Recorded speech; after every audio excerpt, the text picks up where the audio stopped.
Hi everybody, you are very welcome here today to our Leading Learning for Return to Post-Primary School.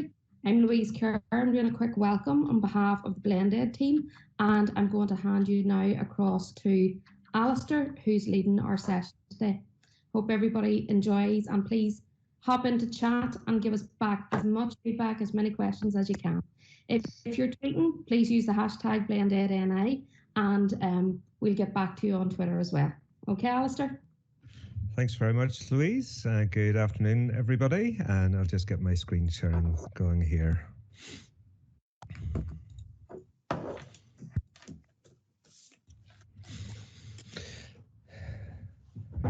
So, just say a word or two about myself before we get underway. I'm senior leader in Learning College, and I have the responsibility there of looking after staff development and teaching and learning. But I'm also head of the geography department and on pretty much a full-time timetable, which means that my day in, day out job is all about teaching and learning, whether it's in the classroom or whether it's in my senior leadership job.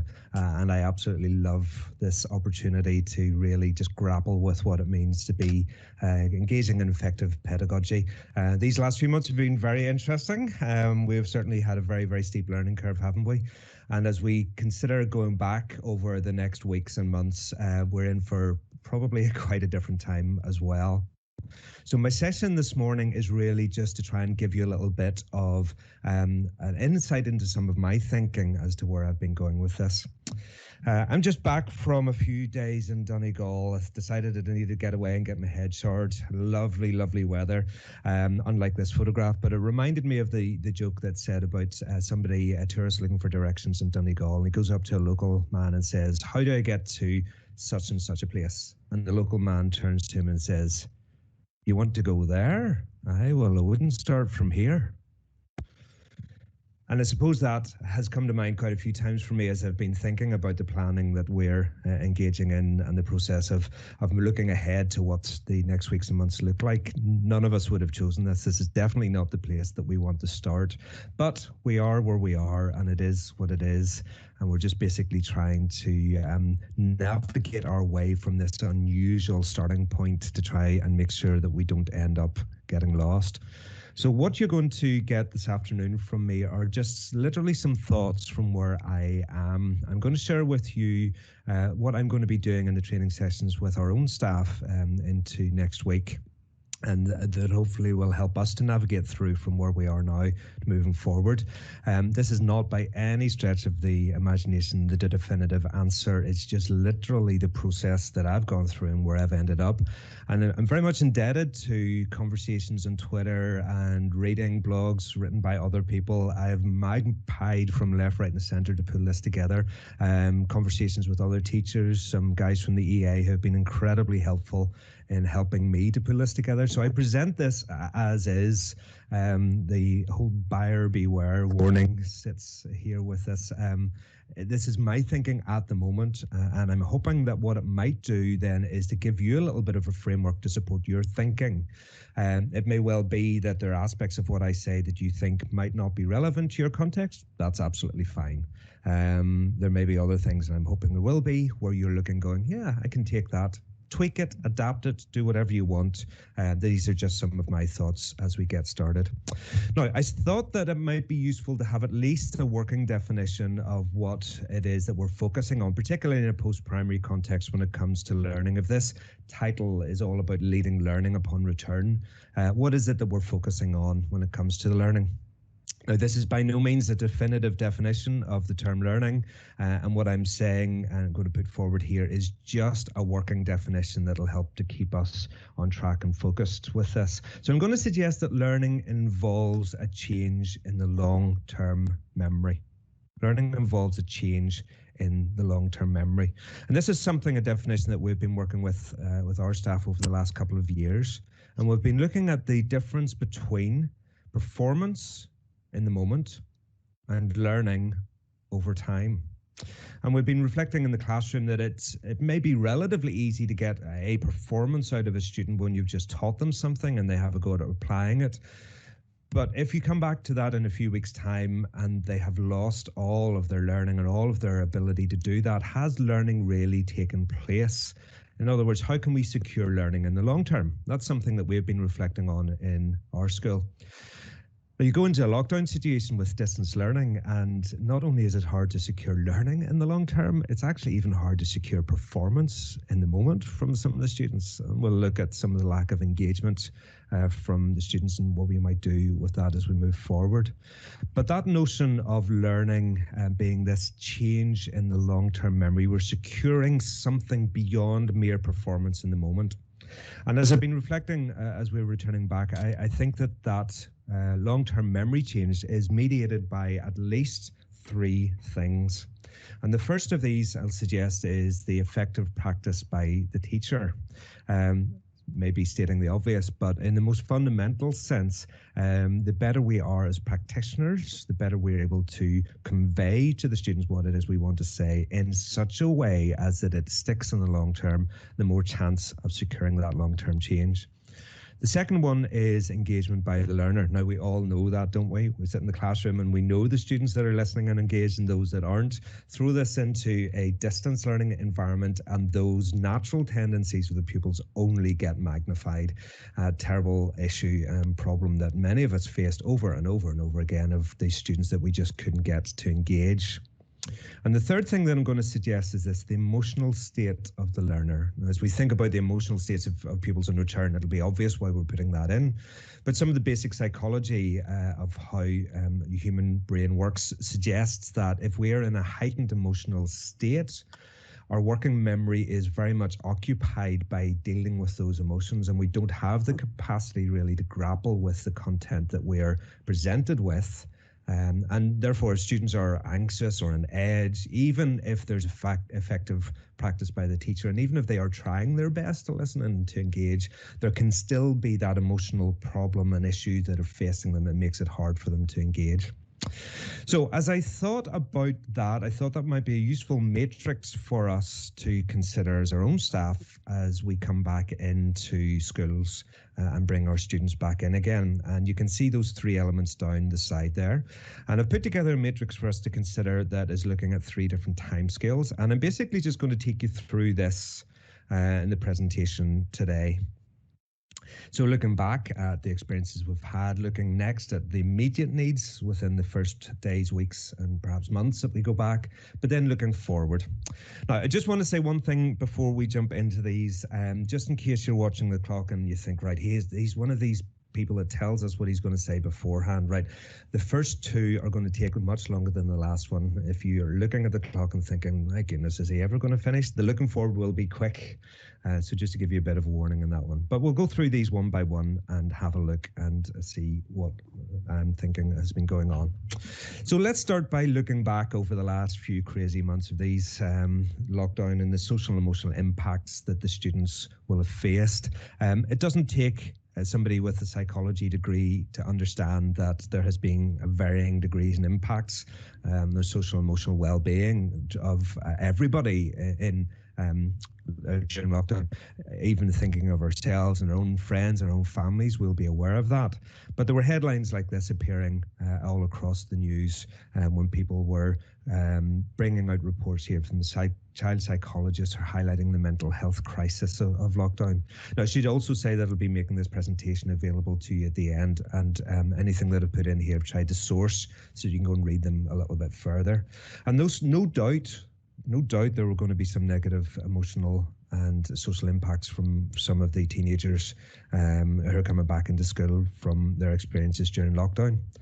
And indeed, a report here or a blog by Dr. Noel Purdy from Stranmillis says this: among those most likely to be negatively impacted have been those from the lower socioeconomic backgrounds. Now, again, that's in the news a lot at the moment with all of this hoo-ha over the centre assessed grades. That's going to be fun whenever we're having to deal with that over the next couple of weeks.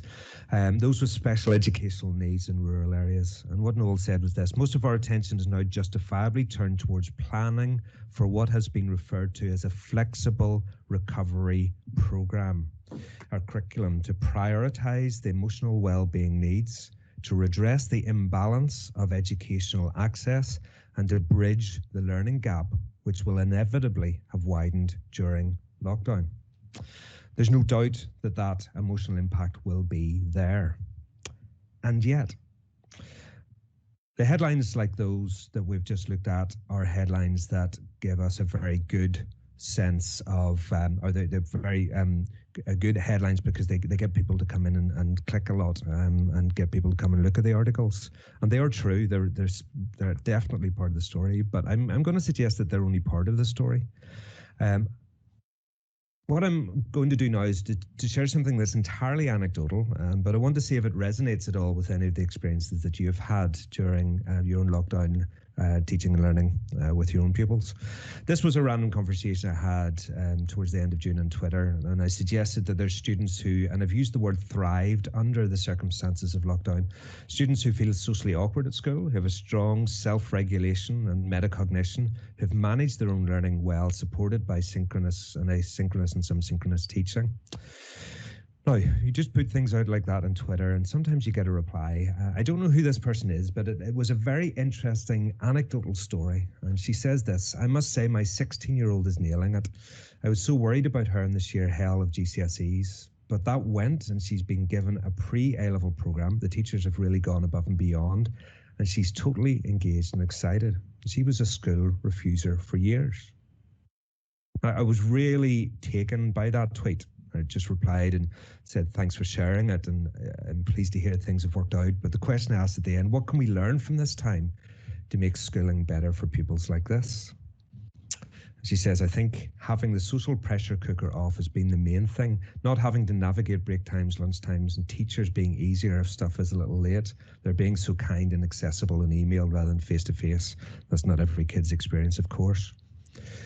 So I would just invite you to reflect back on some of the experiences that you've had with your own students. Certainly for me, I have had the experience of some students who, I would use the word thrived under lockdown. One particular student, one of our SEN students, who instead of following the timetable, a year 11 student, instead of following the timetable as we were suggesting they did, decided that she was going to block out her week. We were giving the work, mostly trying to give it a week in advance, and she would block out her week and just do geography in a Tuesday morning, maths, and Tuesday afternoon, or whatever it was.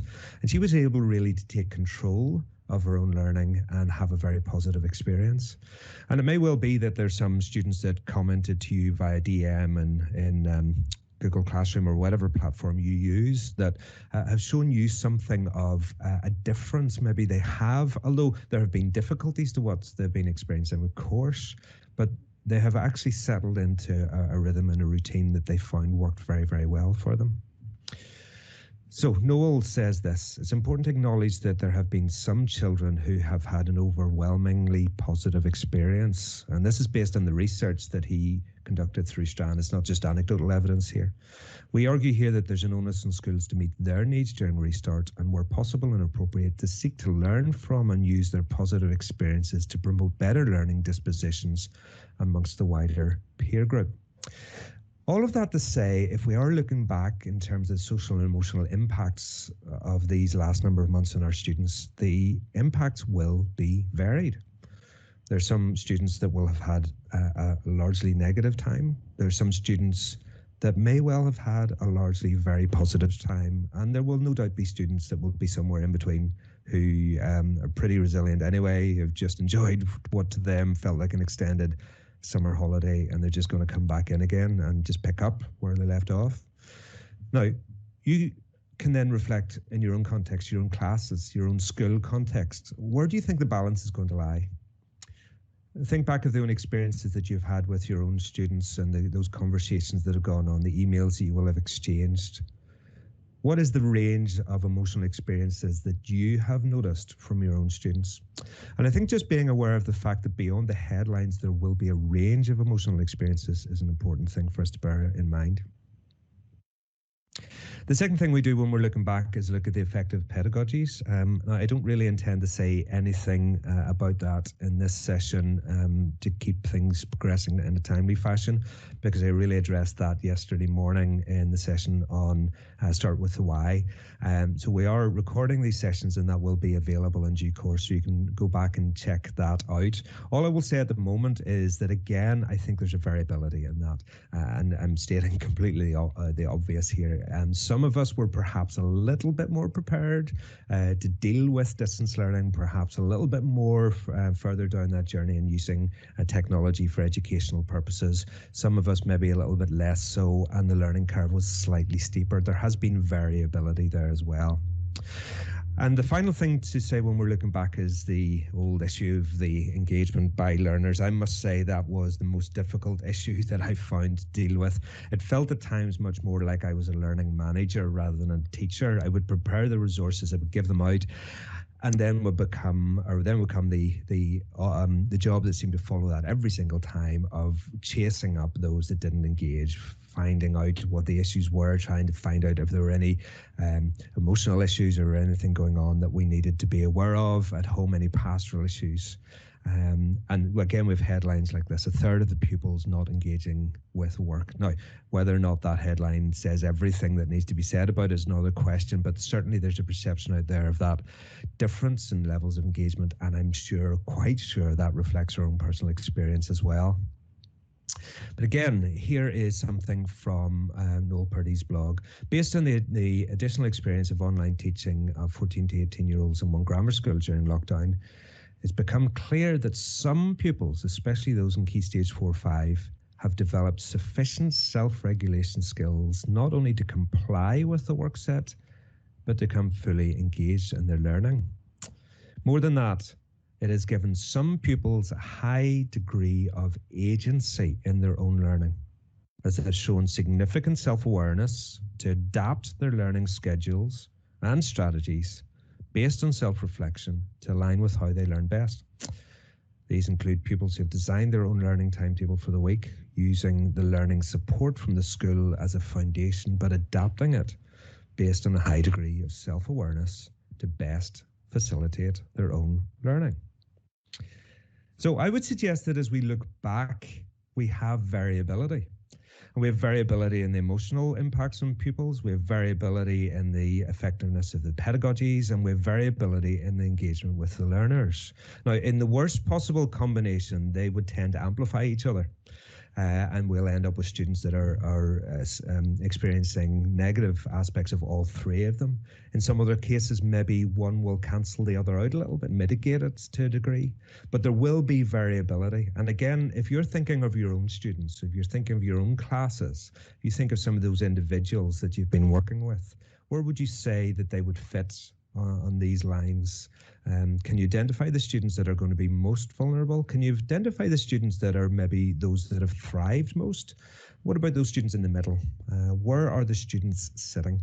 And I think as we come back in and begin to teach these students again, having a sense of the variety of where they may be at can be a helpful thing in helping us to plan. We had an SLT meeting yesterday when we were looking at the school development days just before the students come in.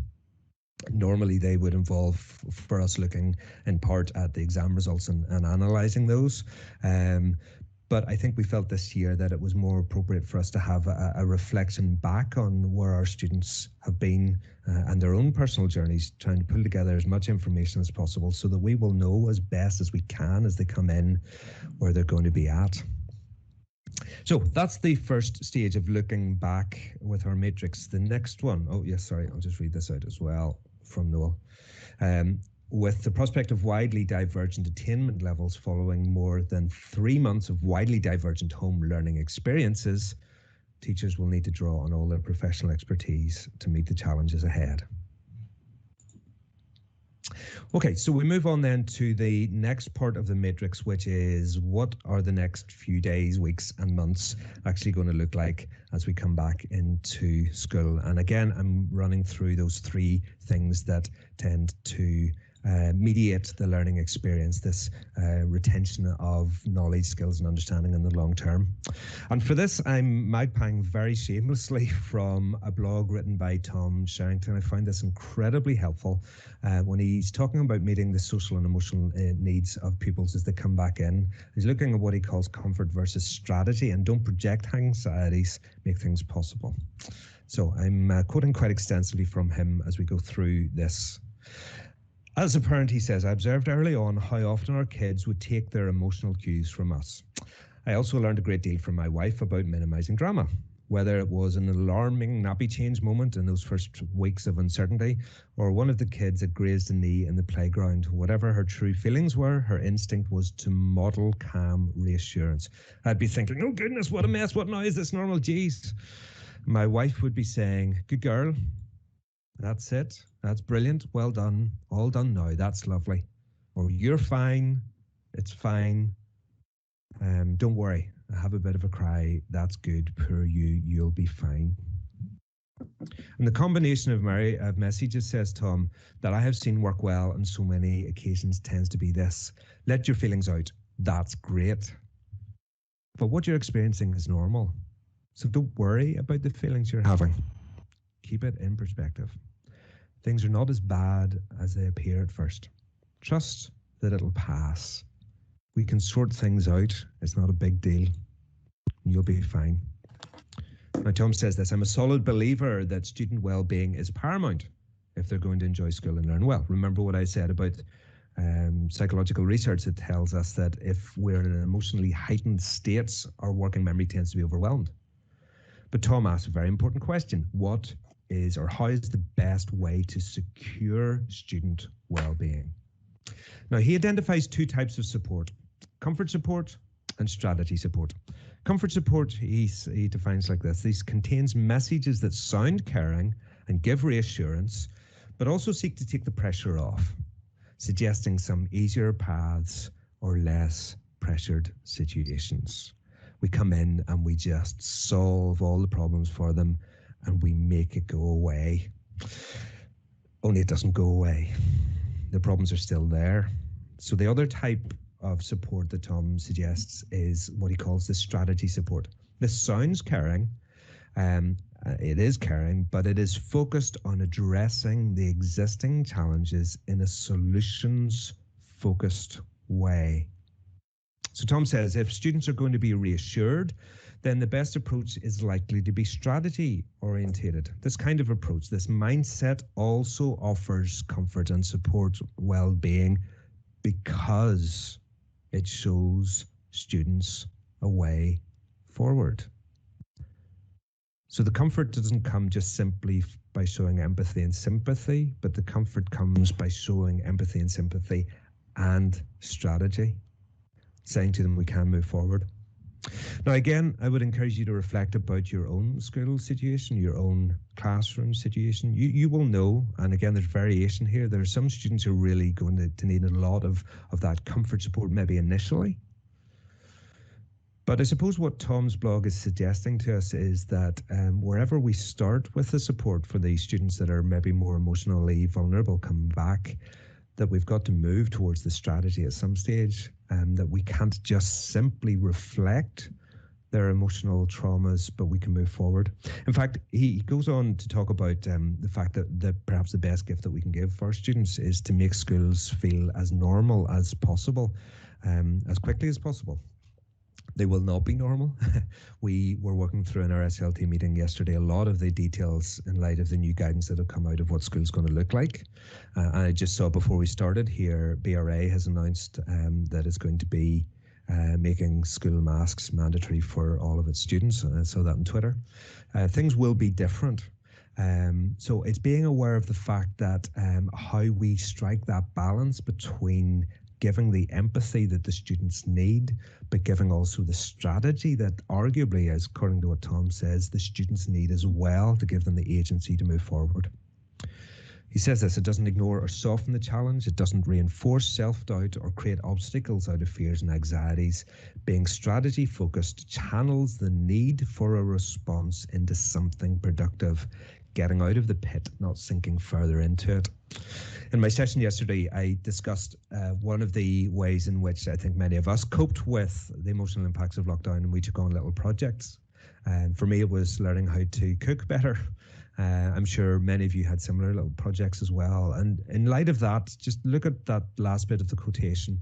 Being strategy focused channels the need for a response into something productive. So Tom's blog is linked at the end. Very, very useful material. If you are a year head or a form tutor or involved in any kind of the pastoral support, of course, pastoral and academic are intrinsically interwoven within the school. If students are not in a pastorally good place, they're not going to be able to learn well. And maybe this will give you some useful information and some input to think about what will work best in your context. Now, next, in terms of looking next, what effective pedagogies look like. So what I'm going to do for this is to give you heads up on another blog by Noel Purdy. I'm not sponsored by Noel for this. He hasn't asked me to do this. I've just found what he is doing incredibly helpful in the blogs that he is writing for Stranmillis. So the blog will take you through all of this. I don't have time, and it would be too much information to take you through in terms of this. But it is a framework for reflecting on what has been lost during lockdown. And again, what Noel is suggesting is that we need to recognize there's variability here with our students. And I find this a very helpful typology for us just to reflect on how our students might have got on. So I'm going to just give you a few moments yourselves to have a look over that and look at some of the details on it.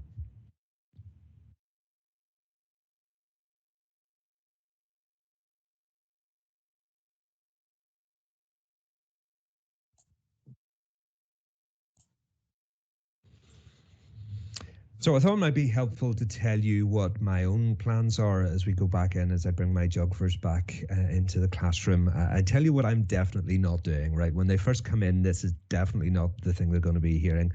Great to see you guys. Right, get a page out. We're going to have a test on all that work you were doing and see those scallywags amongst you that weren't engaging. Ha ha ha. This is your comeuppance time. That will absolutely not be happening. Because what's the point in that? What I'll be trying to do is to find ways of making up for whatever learning gaps exist in such a way as encourages and reinforces the pupils. Because what I want to do with those pupils who learn well, who did engage well, what I want to do is to try to give them the sense actually that those last 3 or 4 months, whenever they were learning at home, were not a complete waste of time. There are things that they will have retained. So how do I go about doing that?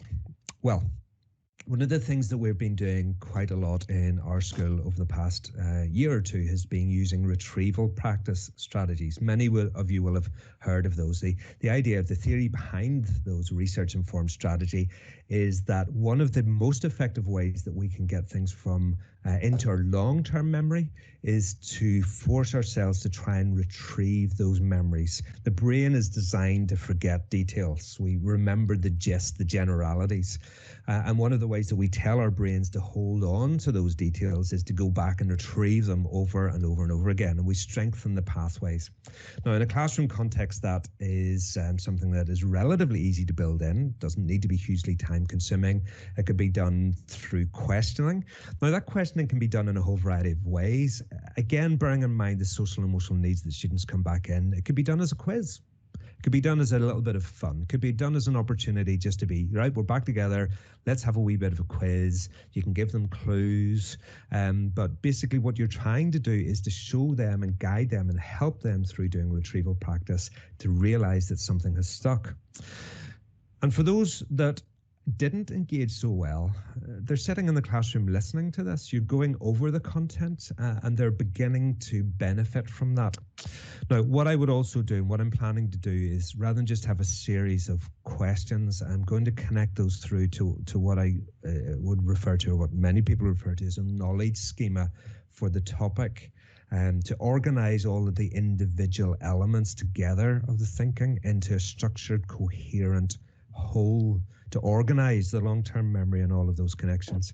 So what you can do is produce a knowledge or graphic organizer for the students, or a revision poster, if you want to call it that, whatever the term is, some visual supports that helps them to link in everything that you've been covering with them. For the students that have been engaging well, it reinforces their learning. For those students that haven't been engaging quite so well, it's a way of covering that content that doesn't put them in an emotional state where they're feeling exposed, where they're feeling, oh dear, I didn't really think through, and all those times when I didn't engage that I would actually have to sit in front of my teacher again, and I'm feeling quite awkward or guilty about that. If they're in that emotional state, whenever they come back, the learning that is going on in the classroom, the recovery of learning is likely to be less effective. So that's one particular example of how I'm planning on doing it. And again, it's just to think about your context and your needs. What's the best way for you to try to reinforce that learning? And maybe Noel's typology will help you with that as well. And the last thing that we'll be looking at in this typology is the engagement by the learners. For me, I think this is going to be a major focus. This is a major thing that I have really reflected on the last few months as a new thing moving forward, and it's training pupils in what is known as self-regulation. Now, Zimmerman gives a very good definition of self-regulated learners. He says that they're proactive in their efforts to learn because they're aware of their strengths, they know what they can do well, and their limitations.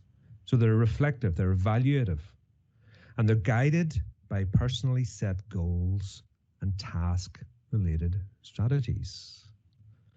Now, I wonder, can you think of any students that you teach for whom that's the perfect description? I certainly have some, and I hope that you have some in your class. But it's certainly not all. Is it the majority? I wouldn't even say that. This is something that I think all of our students could benefit from and some help and support with. He goes on to say these learners monitor their behaviour in terms of the goals and self-reflect on their increasing effectiveness. This enhances their self-satisfaction and motivation to continue and improve their methods of learning. Okay. I think if we're being honest, as practicing teachers, that can sometimes sound like that perfect ideal that only an academic would write, because in the real world of classroom setting, how many pupils are really like this? And yet, wouldn't it be wonderful if our students were increasingly more like this? Wouldn't it? So is this just something we look at and think, oh, pie in the sky, unachievable goal? Or is it something that we can try to nudge our students more towards? Well, you'll notice that I've used the verb train here, so you're already seeing where I think what I think we can do on this. This is from one of my own blogs. I'll link to this at the end here, summarizing the Educational Endowment Foundation report on metacognition. And it says for self-regulation that there are three main aspects of it, the cognitive strategies. So it's showing students how to learn well. Okay, so you've had this experience in a parents' meeting, I'm quite sure. Along comes wee Jimmy's mummy and daddy. Poor wee Jimmy hasn't done quite so well in the exam that you might, as you might have hoped in the mock exam. And you're pretty sure that wee Jimmy has done some work at home, but it hasn't really worked. And Mr. and Mrs. wee Jimmy's mummy and daddy sit down and say, I just don't understand it, Mr. Hamill. Wee Jimmy's up in his room working away every single night. I don't understand why it's not going in. And of course, you and I know exactly because we've had this conversation over and over again. So you might say to them, what's wee Jimmy doing? Well, I don't really know. I think he's just sitting there with his book reading over. And then the conversation goes on about, well, maybe that's not the most effective way to learn. And the fact of the matter is that for many of our students, the strategies that they choose to learn are not the most effective, because the most effective strategies are a little bit more difficult and not as immediately, obviously effective. If you're sitting reading over something, you can recognize what you're reading. Yeah, I remember doing that in class. And it creates an impression that you recall it when you only just recognize it. And there's a difference between those. I've already mentioned retrieval practice as a strategy. Retrieval practice is harder than reading over. Yeah, well, it's kind of meant to be because it's making you think. And actually, if something is making you think, it's going to be harder. So it's a case of really training the students in those strategies that are most effective so that whenever they are learning at home, they're not just going away and falling into the easy but less effective strategies. The metacognition then goes on to look at how they may reflect on that. How do you know that you know? Some of the research suggests that there's a gender difference here, that boys tend to be overconfident in their assessment of how well they know what they know. So we need to give students an experience in class of reflecting on how well they know what they know. And again, I think that retrieval practice is a good strategy for that, because you can figure out pretty quickly there how well that material is stuck in your head. Motivation as well is a part of it. I don't have time to go into all of that now, but the link is there for the Educational Endowment Foundation on metacognition. But the points that I want to make about this in terms of how we reflect going back are twofold. The principles of self-regulation can be identified and they can be taught. And the reason why I want to draw attention to that is because this isn't just I just really hope that my pupils will start learning. If we have some kind of localized lockdown again, or if a school closes, or if we have 2 positive cases of COVID-19 in the school and the PHA says, right, that's it, your school is closed from tomorrow for 2 weeks. Are we just hoping that our students will be able to work better? Or do we, as teachers and educators, have some agency in this? And the good news is that we do have some agency in this, because the principles can be identified and taught. But the research suggests that they're best done in a subject-specific context. Now, the reason for that is because students need to see not just the principle explained, but it needs to be modeled for them, and they need to get a chance to practice that. So how best do you model it? You best model it in a subject-specific context. Now, I'm going to try and do just that with you now. I've explained the principles to you. I'm going to show you what we're doing within geography to help to make this explicit. How can I do this with my students to make this very, very clear to them? Okay, they're back to retrieval practice again. One of the ways that you can use retrieval practice effectively is through flashcards, a very effective way for students to go about learning if they produce them themselves and use them well. Now, the problem with flashcards is that you can say to students who produce them, your keen students will, and very often the students that would benefit most from them tend not to produce them. So what we have done in our GCSE books here, the booklets we give out to them, is down the right-hand side of every page of content, there is this little thing that says test, then check.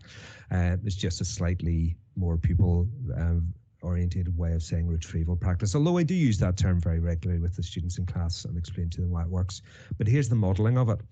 Now, what they've got is these questions down the side. If they want to produce flashcards, there are the questions for them. Because the research again suggests that actually flashcards work best if the questions that are asked in the flashcards are good. And sometimes students struggle to write a good question. There are the questions for them. And then what I will do is to model for them how we use this or how to use this. I'll model that for them in class. And there are various ways I can do it. So the way that it's designed there, you can get them to take out a blank sheet of paper and just cover up the content, and basically the notes become the flashcards. Okay, have a go answering them, see how you get on. You can do this in group work. I'm not entirely sure how group work is going to look in a socially distanced classroom, but there is the possibility, if we can find a way of making it work, of group work, of partner work, pair up with somebody, take turns in asking each other questions. And really what I'm doing in that is saying to them, here's the principle, right? Retrieval practice. And you go into all of the mechanics of it, making the connections, your brain tends to forget this, reinforces the connection, blah, blah, blah, blah, blah. But the students are going to learn best, are going to be persuaded perhaps best if they see it being effective, right? If they feel that it works. Oh, yeah, this actually does help to get this into my head. So you can then encourage them better to use that as a strategy, build that in to the kinds of things that they would be doing outside of class.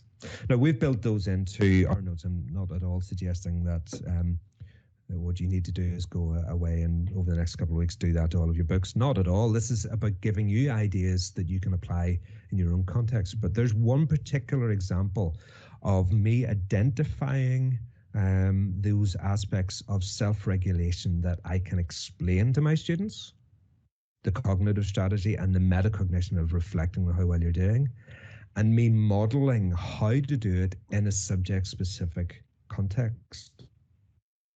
So what you need to take away, and the thing that I would invite you to reflect on from this is, right, well, how do you model and show in your subject to your students how they would do this in maths, in English, in history, in RE, in whatever subject it is, so that if we do go into lockdown again, they are ready and are capable of being able to respond to that.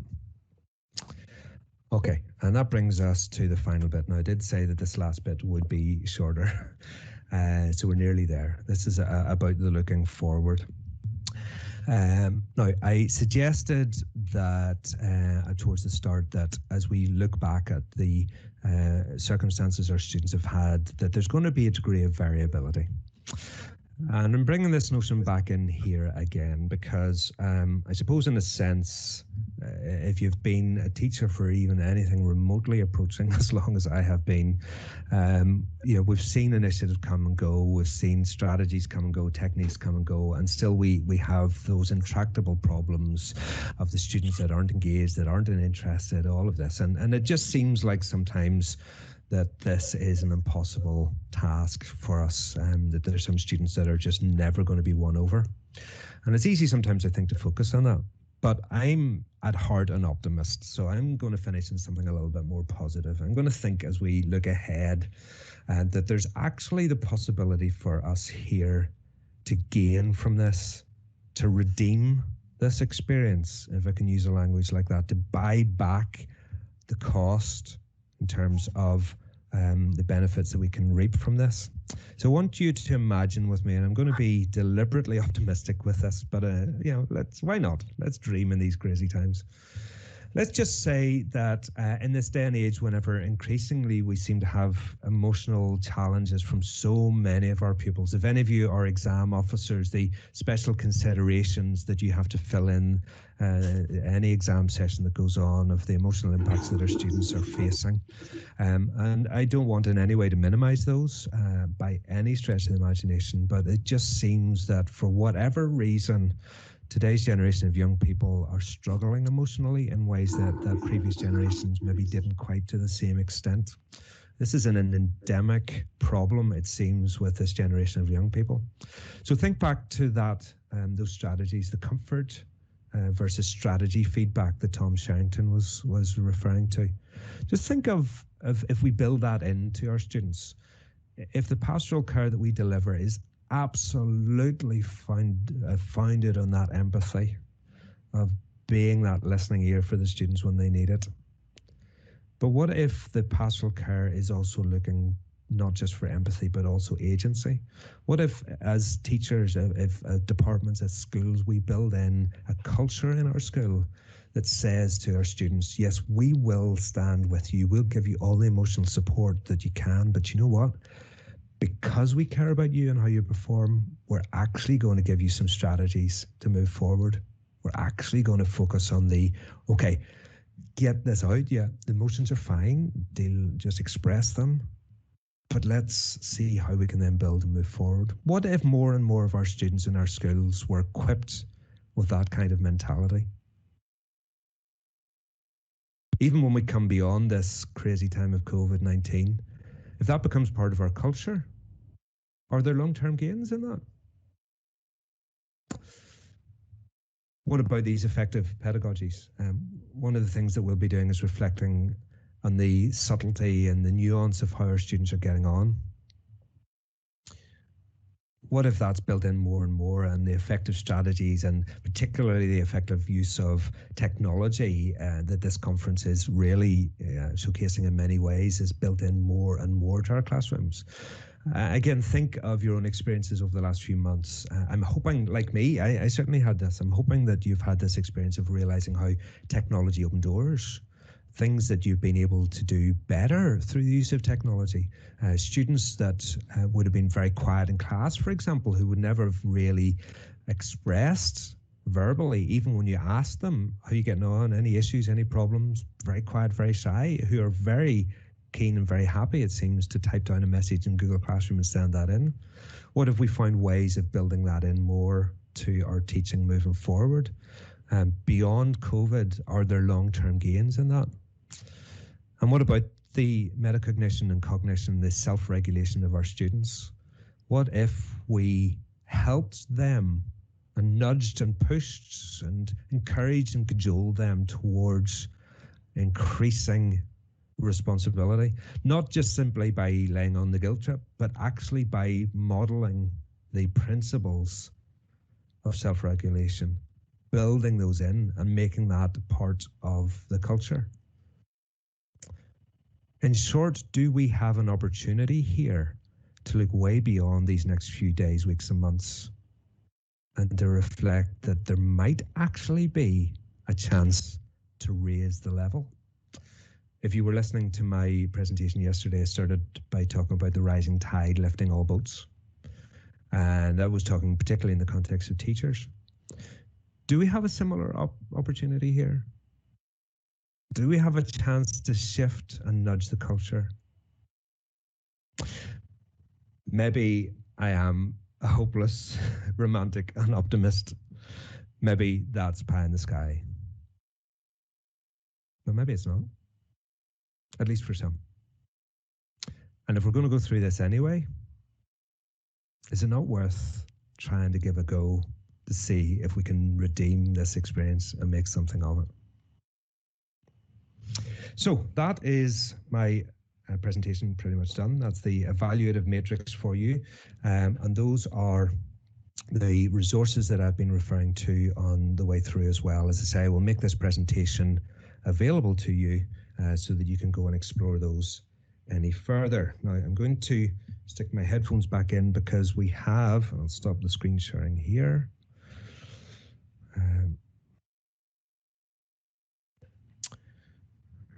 See, stop sharing. So we have about 10 minutes or so left. If you're all finished for the day, if you've got everything you need from that and want to go and start reflecting, that's fine. But I'm quite happy to take any questions from anybody. I don't know if anything has been coming through, or if anybody wants to either type their message in or unmute their mic. I'm quite happy to see if I can address anything.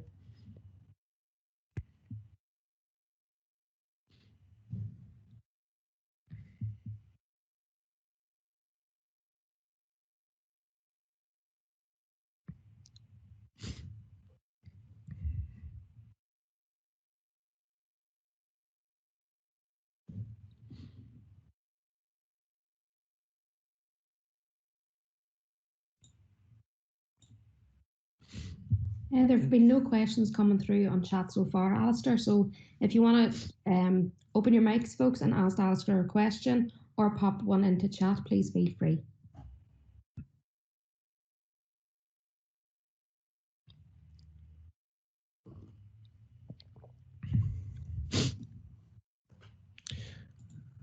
Okay, yep. Here's one coming in from Catherine. Any suggestion for dealing with those who say they're too old to change? I don't know, Catherine, maybe because I might fit into that category, maybe get away with it a little bit more. In terms of nudging forward, in terms of changing culture within the classroom or within a school, I would suggest, and this is not anything that's unique to me, I didn't make this up at all, but to be dividing your staff into 3 different groups. It's always been a useful way for me whenever I'm thinking and planning about moving ahead. There'll be your keeny meanies, your early adopters, your champions, the pioneers, the people that just tend to be up for things. And what I'll try and do whenever I'm planning for our school development plan and our training program, it tends to run over the 3 years of the school development plan. And before we run into that 3-year plan with the teachers, I'll have, in the year coming up to that, I've identified a kind of informal group of teachers that I can pioneer a few things and test them out. And what they do is provide examples. And I think one of the ways that I've found over the years of trying to convince and persuade people is through the power just simply of the example of this is working. And especially if the people tend to be enthusiastic about presenting it, then it has a power and an attraction all of itself. So if you've got a group like that, then you've the group in the middle of the group that are open, but would need to be persuaded. So the first group tends to persuade those. And then if you do have any that are sitting in that group that tend to be a little bit more cynical and less willing to change, over time, hopefully, what you're doing is nudging the culture, and you're raising the baseline of the culture within the school. And sometimes I've just found that just by that sheer slow raising of the baseline, that you can bring more people along with you. I think any kind of ultimate goal that says that every single teacher is going to be operating at exactly the same level is unrealistic. And it's probably unrealistic as well because there are differences within subject contexts. You're doing the same thing in every different subject isn't necessarily the best way. What will work in a maths classroom easily and readily may not work in an English classroom. But what you're trying to do is to raise the level, raise the bar, and try and bring as many up as you possibly can. Louise, are there any other? See, there's a bunch of questions here. Are there any other questions that you think we would? I think Catherine wants to open her mic there and just ask a quick follow-up before we move on, Alistair. Yeah, sure, go ahead. Hi, just a wee quick follow-up. Do you think that students are then disadvantaged by not having all the subject areas engaged if they're sort of feeling that they're being guided in one way in one subject area, and then other subjects are sort of more reluctant to get on board, and then the kids are sort of like in the middle of everything? Yeah, well, I think that in terms of seeing the culture of the school moving forward, I think is an important part of that as well, Catherine, because whenever I was doing the training with our staff on the 16th of March, I mean, I would say that the baseline of IT use in our school is pretty good because it's been a major focus that we've had over the last number of years. But to say that it's pretty good is not to say that everybody's at the same level. There's some that are more open to it than others. And you could definitely see, as I was standing at the front amongst certain members of staff, feeling a little bit more panicked at the prospects of actually, yeah, you know, you really have to do this. So the way that I explained to them was this: if you have these represent the staff members here, you know, there is difference and variety there. These fingers represent the students. As the students go through the different subjects, they will at some point, and in most cases, the majority of the teachers, they will pick up the skills, in this case, on how to use Google Classroom. So I think if you're setting the culture with the school, if you're deciding that metacognition is a thing that would be very useful for you to focus on as a school, then the same thing might apply. You know, ideally you want to try and get consistency there amongst the teachers, but if the students are running through that way, they will be picking up the principles of that, and hopefully what they'll be doing is getting enough exemplification in enough subjects that they will be themselves upskilled. And then again, I say, for me, it's the nudging of the culture. It's just that raising of the baseline. And I've certainly found that, you know, over time, whenever I suppose the center of gravity is another way of looking at where's the center of gravity for your staff. Now, if you can raise that center of gravity so everybody is moving up, then it means that at least the baseline is of a sufficient standard for the students. Now, that's the ideal. It's not easy, and it is a long-term project in many cases, but that's certainly how I've tried to see it work. That's great, thank you. Thank you. We have another question there, Alistair, from Stephen Cowden, and it's similar to one that's just popped through as well. How are you thinking of supporting and addressing those students who have simply not engaged with learning during lockdown, who are now topics behind their peers? Yeah, that's a very good question. Now, we'll break that into different key stages. Focus more actually in the key stage 4-5 context there, because I think that's the greatest urgency, especially the year 11s. Year 13s, there shouldn't be too much of a carry-on subject matter-wise, but the year 11s in particular. And yes, there will be students coming back into my classroom who I just utterly failed in getting engaged despite my best endeavours. Now, what am I going to do? As I mentioned earlier on, what I'm definitely not going to do is do what I might call go all Roy Keane on them.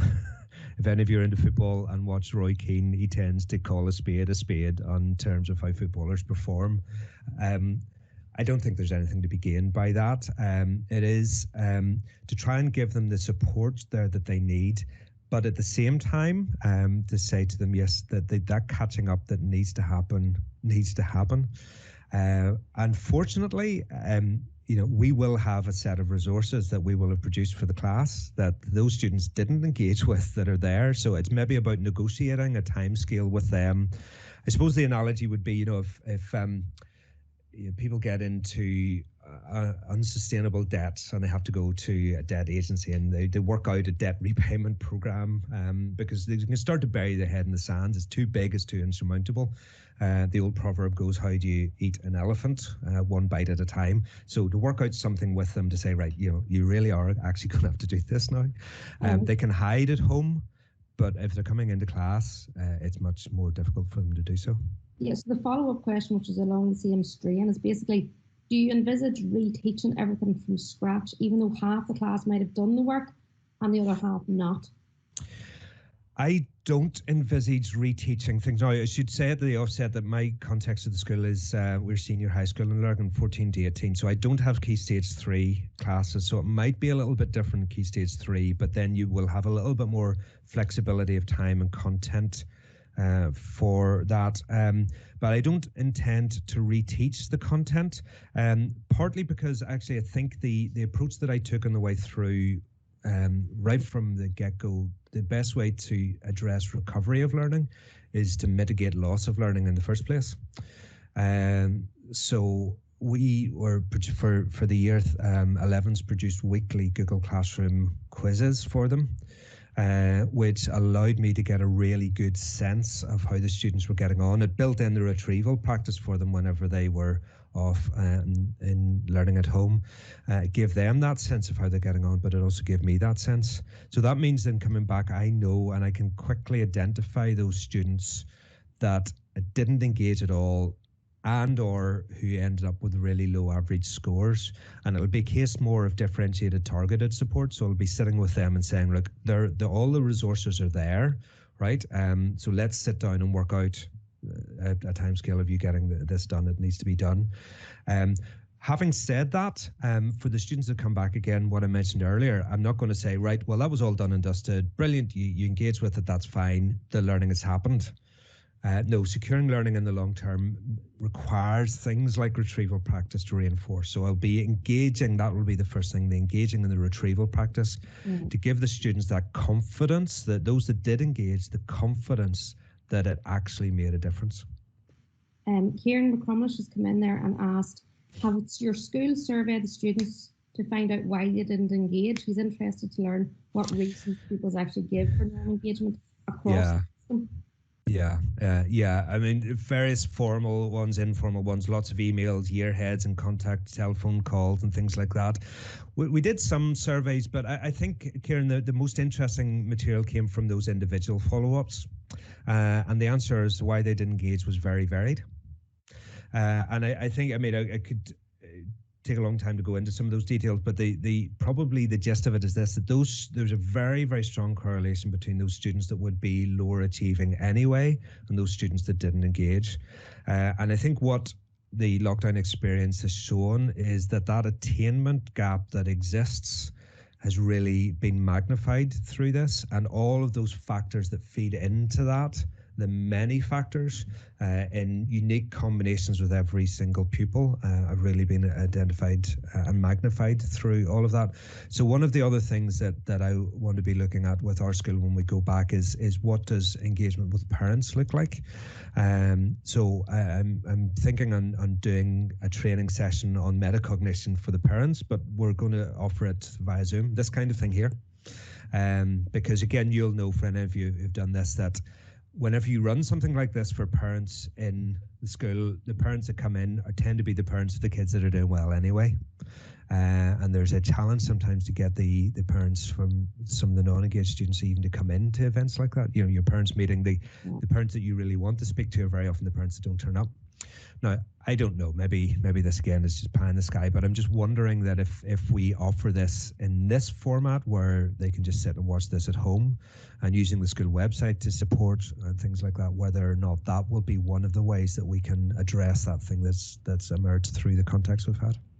Another practical based question we'll have from Jarlath is, have you put in place any plans yet for pupils who have to self-isolate or blended approaches? Yes, we were talking about that yesterday.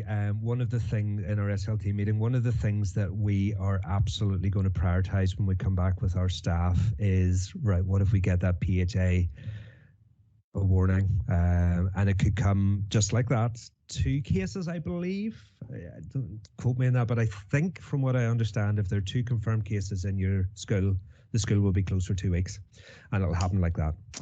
And one of the things that we'll definitely be doing in this matrix that I've shown will hopefully help our staff is to focus on, right, the readiness. It's kind of like the fire drills, right? You practice these so that if it happens, and you hope it won't, but if it happens, you're ready. And it's exactly the same with this. All of these things that we've put in place, and especially that thing with the metacognition, if we can do that early and train the students and model and exemplify that with the classes, then if that happens, and the likelihood is that it will, and some school will be the first school in Northern Ireland to experience that, and Stephen Nolan will be all over it, no doubt. If that happens, what we want to do is to make sure that we're ready for it. Now, that's a whole school basis. If it's then individual students who are having to self-isolate, again, if we have focused on that material with the metacognition for them and how they're then able to regulate their own learning, at least you prepare them for that. The most difficult scenario would be if you've got a small but significant number of students who have to self-isolate while the remainder stay in class. I'm still processing how we work through that, because one of the things I said to our staff was that one of the key things moving forward is that this has got to be sustainable for staff. The most important resource in any school is the staff. And if this becomes unsustainable for staff, then the people who are likely to be off for self-isolating are going to be the staff. So what it can't be is a combination of what happened in April, May, June, i.e. the full-time job of managing remote learning and the full-time job of teaching in the classroom. Now, in terms of what that actually looks like in detail, I'm still working that through. A few basic principles with that about how we might do it. But those would, I think, probably be conversations with staff. You know, how comfortable would you feel if you're delivering a lesson in recording that lesson so that that can be shared with the people at home? That kind of thing would be at least a conversation you could have to explore a possible way through that. Great, thanks, Alistair. That seems to be all the questions. Just want to ask people to remind them, basically. I've popped the link in there to your EEF report on metacognition if people want to have a read at it. And also there's another link into the evaluation for the BlendED team. Great stuff. I will, if you want to get access to that presentation, folks, I'm going to pop it into the chat. So we'll leave this open for a little bit, and I'll also share it on Twitter. So thanks very much, everybody. I am very, very keen to have that conversation on that. These are just my ideas. So if you are active on Twitter, let's take the conversation over there. Any ideas that you have, any things that are coming to mind for you, any further questions, I'd love to chat further. Really appreciate that. So thanks very much, and thanks for Louise for giving me a hand today. Appreciate that. Thanks, everybody.